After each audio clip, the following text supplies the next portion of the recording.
जय जगन्नाथ। गाँव आसला बेले आखि पड़ा परिबा दुकानी रही छचिंद्रा उपरे। गाड़ी रखी दौड़िलु छचिंद्रा पाई। बांकी पटे माउसिया मिठा छचिंद्रा को आम घरे समस्त प्रिय। ये कुनी कुनी छचिंद्रा देखी आज भाविली या भितर मसला दे भरुवा छचिंद्रा करी। हाँ, आज मुझे संगे शेयर करी ये भरुवा छचिंद्रार रेसिपी। आसतु ताले मोर ये प्रवीणास हेरिटेज किचन को आम ये भरुवा छचिंद्रा तैयारी करिबा। हाँ, ता पूर्व जदि चैनल को सब्सक्राइब करना दयाकोरी सब्सक्राइब कर दिंतु। मुझे कुनी कुनी छचिंद्रार तीनोटी नहीं ताको प्रथमे छुरी साहाय्य तार ये उपर चोपाटा को आग एमती बाहर कर नवा। ये उपर चोपाटा रही टे कषाया लगे आ काटिला बेले देखिए भी हाथ को अठा अठा लगुच। ता भुंडी काटिदबा तापर ताकू भलरे परिष्कार करी धोई आनिबा। तापर मु गोटे कड़ई रे गोटे ग्लास पानी गरम करी सेथिरे लूण हलदी पकई ताकू फुटे देजे। तापर आमे जो गोटा छचिंद्रा सफा करिक रखीचे से छचिंद्रा को आधारे पकेबा आ ताकू घोड़ेई की मीडियम फ्लेम रे 5 रु 7 मिनिट आमे ताकू फुटेबा। सेतिके भितरे हमर छचिंद्राटी सॉफ्ट हो जाइथिबो। मु 7 मिनिट पर देखौची मोर कवर खोलिके हमर छचिंद्राटी सॉफ्ट हो जाइछि। बर्तमान आमे याकू पानी रु बाहर करी आनिबा। पानी रु बाहर करी आनी याकू आमे ठंडा करिबा। ठंडा हो गला पोरे मु गोटे छुरी रे तार ऊपर एमती गोटे कट लगे दूची। तापर स्पून साहाय्य तार भीतर मंजी तक आमे बाहर करी आनिबा। एगुडी को बहुत कसी कसी और नरम छचिंद्रा तो ये मंजी भी बहुत बढ़िया नरम अच्छी आ खाइले ना बहुत मीठा भी लागिबो। तेणु मुझे छचिंद्रार मंजी को बाहर करुची सीना किंतु ताकू फोपाड़ीबिनी। यारी भितर मसला देके ताकू पुणी करिबी। एबे सबु छचिंद्रारू आमे एमती मंजी तक बाहर करि नेले। तापर आमे एठी गोटे आलूर मसला तैयारी करिबा। मु एठी 2टी आलू को सिझे देछि ताकू आमे लूण देके आग टिके चकटी नबा। आलू चकटा और जो छचिंद्रार मंजी बाहर करथिले बर्तन आमे ताकू रखिदेले। तुमने याको आमे गोटे बढ़िया मसला तैयारी करवा। सेथिपे मु कड़ई गरम करी 3 चामच सोरिष तेल नेछि। तेल गरम हो गला परे जीरा फुटई देली ता देहरे गोटे पियाज को चुन चुन करी भाजिली। पियाज जेतेबेले हमर हल्का ब्राउन हे टिके सॉफ्ट हो आसीबो मु सेठी नेछि गोटे चामच अदा रसुण पेस्ट। ये अदा रसुण पेस्ट को आग आमे प्रथमे मीडियम फ्लेम रे 2 मिनिट भाजी नवा।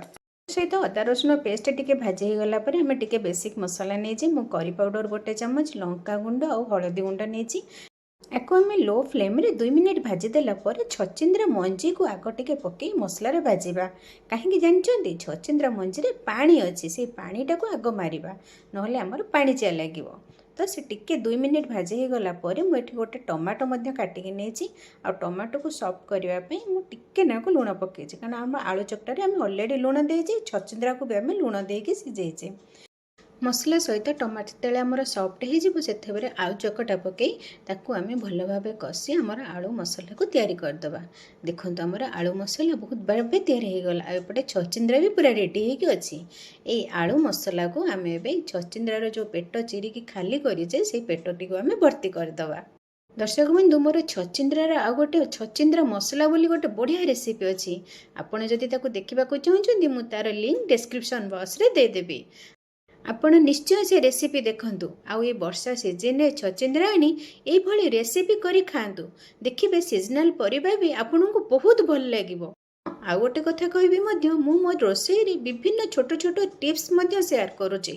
तेणु आपण मानक अनुरोध करबी रेसिपी गुडी को पूरा आरंभ रु शेष पर्यंत देखंतु। आ आपणक कमेंट्स मध्य दियंतु जोटा मो पे बहुत वैल्यूएबल आ मते एनकरेज मध्य करूची। छचिंद्रार पेटरे तो मसला भर्ती करदेले एबे ता ऊपर मसला देवा पई मु आउ गोटे मसला तैयारी करूची। सेथिपई मु नेछि गोटे प्लेट रे 2 चामच चावल चूना हलदी गुंड लंका गुंड गोटे चामच जीरा पाउडर गोटे चामच अदा रसुण पेस्ट आउ टिके लूण सहित अल्प पानी दे याकू भल भाबरे गोळेई दबा। आ देखंतु मोर ए मसला पेस्ट टी को भले थिकनेस हेछि जमा पानिया नुहे कि बहलिया नु हमर प्राय डोसा बैटर भलिया हमर ए मसला पेस्ट टी हबा दरकार। छचिंद्रा रे आमे जो मसला भर्ती करके रखीचे से छचिंद्रा को आनी आमे मसला पेस्ट ऊपर सब गुड़िक बढ़िया भावे कोट कर नबा। एबे कोट हो गला तापर मु गोटे तावा गरम करी सेथिरे 2 चामच सोरिष तेल नेछि। आउ एटा को सोरिष तेल रे करले ही यार बास्नाटा बहुत भल लागिबो टेस्ट भी बहुत बढ़िया हबो।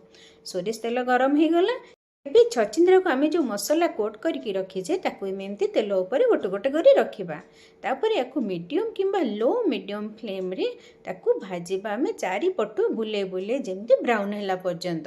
ଏଇଟା ଟିକେ ଟାଇମ୍ ଲାଗିବ। ଆପଣ ଯଦି ଚାହୁଁଛନ୍ତି ମସଲାରେ ଆପଣ ବେସନ ଗୋଳେଇ ଦେବେ ଆଉ ତେଲରେ ବି ଛାଣିପାରିବେ, କିନ୍ତୁ ତା ଟେଷ୍ଟ ଆଉ ୟା ଟେଷ୍ଟ ଭିତରେ ବହୁତ ଫରକ ରହିବ। ଏଇଟା ଟିକେ ଟାଇମ୍ ଲାଗିବ ଆଉ ଅଳ୍ପ ତେଲରେ ବି ହେବ ଆଉ ବହୁତ ଟେଷ୍ଟ ମଧ୍ୟ ଲାଗିବ। ଦେଖନ୍ତୁ ମୁଁ ଏଠି ପାଖାପାଖି 10 ମିନିଟ୍ ଭିତରେ ମୋର ଛଚିନ୍ଦ୍ରା ଗୁଡ଼ିକ କେଡ଼େ ସୁନ୍ଦର ଭାଜି ହେଇଗଲାଣି। ବର୍ତ୍ତମାନ ଆସନ୍ତୁ ପ୍ଲେଟିଂ କରିବା। ଆଉ ମୁଁ କାଟିକି ଦେଖାଉଛି ଭରୁଆ ଛଚିନ୍ଦ୍ରାଟି ମୋର କେତେ ସୁନ୍ଦର ହେଇଛି। ବହୁତ ବଢ଼ିଆ ହେଇଛି ନା? ଆପଣମାନେ ବି ଘରେ ତିଆରି କରନ୍ତୁ ଆଉ ମୋତେ ମୋ ଚ୍ୟାନେଲକୁ ନିଶ୍ଚୟ ମନେ ପକାନ୍ତୁ।